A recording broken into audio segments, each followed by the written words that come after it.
नमस्कार। आज हम इकाई 1 के अध्याय 2 तत्वों का आवर्त वर्गीकरण के विषय में पढ़ेंगे। तत्व के विषय में जानकारी प्राचीन काल से ही विभिन्न वैज्ञानिकों ने दी है। तत्व के विषय में सबसे पहले जानकारी दार्शनिक अरस्तु के द्वारा दी गई। उन्होंने यह कहा कि ब्रह्मांड 5 तत्वों वायु, अग्नि, जल, पृथ्वी और आकाश से मिलकर बना है। उनकी इस अवधारणा को रॉबर्ट बॉयल के द्वारा उनके प्रयोगों के आधार पर निरस्त किया गया। उन्होंने कहा कि अरस्तु द्वारा उल्लेखित इन 5 तत्वों को तत्व की श्रेणी में नहीं रखा जा सकता। लेवोजिए ने तत्व के विषय में यह बताया कि तत्व वह सरल पदार्थ है जिसे और सरल पदार्थों में विघटित नहीं किया जा सकता। इन्होंने अपने प्रयोगों के आधार पर 33 तत्वों की खोज की और एक सूची तैयार की। अब तक हमें कुल 118 तत्वों की जानकारी हो चुकी है, या 118 तत्व अब तक खोजे जा चुके हैं। तत्वों का वर्गीकरण क्यों आवश्यक है? 118 तत्व अब तक ज्ञात हैं, तो इन तत्वों के विषय में अलग अलग पढ़ना बहुत अधिक समय, ऊर्जा और जटिलता उत्पन्न करेगा यदि हम इन्हें अलग अलग पढ़ें तो। इसीलिए तत्वों को उनके गुणधर्मों और उनकी उपयोगिता के आधार पर व्यवस्थित किया गया और इसी व्यवस्था को कहा गया तत्वों का वर्गीकरण। डोबेराइनर का त्रिक नियम। इस नियम के अनुसार समान गुणधर्म वाले 3 तत्वों को यदि उनके बढ़ते परमाणु भार के क्रम में एक के नीचे एक रखा जाए तो त्रिक के बीच वाले तत्व का परमाणु भार अन्य 2 तत्वों के परमाणु भार का औसत होता है। इसे हम एक उदाहरण के द्वारा समझ सकते हैं। जैसे डोबेराइनर द्वारा व्यवस्थित पहला त्रिक, जिसमें लिथियम, सोडियम और पोटेशियम को व्यवस्थित किया गया है। इसमें सोडियम का परमाणु भार जब ज्ञात किया गया तो वह लिथियम और पोटेशियम के परमाणु भारों के औसत के बराबर पाया गया। किंतु इस सिद्धांत की कुछ सीमाएं थीं। इसमें केवल कुछ ही तत्वों के लिए यह सिद्धांत सही पाया गया और उस समय ज्ञात तत्वों में से केवल 3 ही त्रिक बनाए जा सके, जैसे मैंने स्लाइड में लिखा हुआ है, आप उसे देख लेंगे।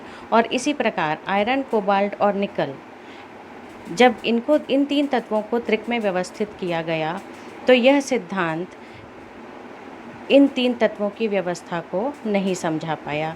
इसलिए बाद में डोबेराइनर का यह नियम जो है गलत साबित हुआ। न्यूलैंड का अष्टक सिद्धांत। डोबेराइनर के सिद्धांत को आधार मानकर कई वैज्ञानिकों ने तत्वों के विषय में अलग अलग शोध किए और अपने निष्कर्ष निकाले। इसी क्रम में ब्रिटिश वैज्ञानिक जॉन अलेक्जेंडर न्यूलैंड ने अष्टक का नियम दिया। उन्होंने कहा कि यदि तत्वों को उनके बढ़ते परमाणु भार के क्रम में व्यवस्थित किया जाए तो वे इस प्रकार क्रमबद्ध हो जाते हैं कि एक निश्चित अंतराल के बाद उनके गुणों में पुनरावृत्ति होती है और प्रत्येक 8वें तत्व की विशेषताएं या गुणधर्म पहले तत्व के गुणधर्म के समान होते हैं। उन्होंने इसकी तुलना संगीत के सुरों से की, इसलिए इसे अष्टक का सिद्धांत कहा जाता है। जिस प्रकार भारतीय संगीत प्रणाली में 7 सुर होते हैं, सा, रे, गा, मा, प, ध, नी, और 8वां सुर सा फिर से पहले सुर की पुनरावृत्ति करता है, उसी प्रकार यहाँ पर प्रत्येक 8वां तत्व जो है वो पहले तत्व के गुणधर्म के समान अपने गुणधर्म प्रदर्शित करता है। न्यूलैंड का अष्टक सिद्धांत के अनुसार 56 तत्वों की व्यवस्था की गई। न्यूलैंड के अष्टक में हाइड्रोजन और फ्लोरीन के गुणधर्म समान थे और फ्लोरीन जो था वो हाइड्रोजन के बाद 8वां तत्व है। इसी तरह लिथियम और सोडियम में भी समानताएं पाई गई। इसके साथ ही साथ इस नियम के कुछ सीमाएं भी थीं। जैसे इस नियम के अनुसार केवल 56 तत्वों की ही व्यवस्था की जा सकती थी और नए तत्वों के लिए इसमें कोई रिक्त स्थान नहीं छोड़ा गया था। यह सिद्धांत केवल कैल्शियम तक ही लागू होता था, क्योंकि कैल्शियम के बाद 8वें तत्व के गुणधर्म पहले तत्व के गुणधर्म से नहीं मिलते थे और कुछ तत्व जिनके गुणधर्म समान नहीं हैं उन्हें एक ही समूह में स्थान दिया गया। जैसे आयरन के रासायनिक गुणधर्म ऑक्सीजन तथा सल्फर से नहीं मिलते हैं, लेकिन उन्हें एक ही समूह में रखा गया। अतः इस नियम के अनुसार भी तत्वों का सफल वर्गीकरण नहीं किया जा सकता। लोथरमेयर का परमाणु आयतन वक्र। जर्मनी के वैज्ञानिक लोथरमेयर ने तत्वों के परमाणु भार तथा परमाणु आयतन के मध्य ग्राफ बनाया। उन्होंने देखा कि समान गुण धर्मों वाले तत्व वक्र में समान स्थानों पर स्थित हैं, अर्थात तत्वों के परमाणु आयतन उनके परमाणु भार के आवर्ती फलन होते हैं। जैसे उन्होंने देखा कि वक्र में सोडियम, पोटेशियम और रुबिडियम वक्र के उच्चतम शिखर पर हैं।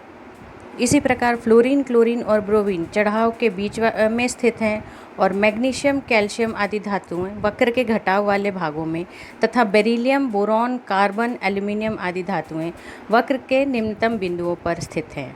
इस प्रकार समान स्थानों पर पाए जाने तत्वों के गुणों में उन्होंने समानता पाई। जब लोथरमेयर के द्वारा परमाणु आयतन और परमाणु भार के आधार पर तत्वों का वर्गीकरण किया गया, उसी दौरान मेंडलीव द्वारा परमाणु भार और तत्वों के भौतिक एवं रासायनिक गुणधर्मों के आधार पर वर्गीकरण सरल रूप में प्रस्तुत किया गया, जिसके विषय में हम अपनी अगली क्लास में पढ़ेंगे।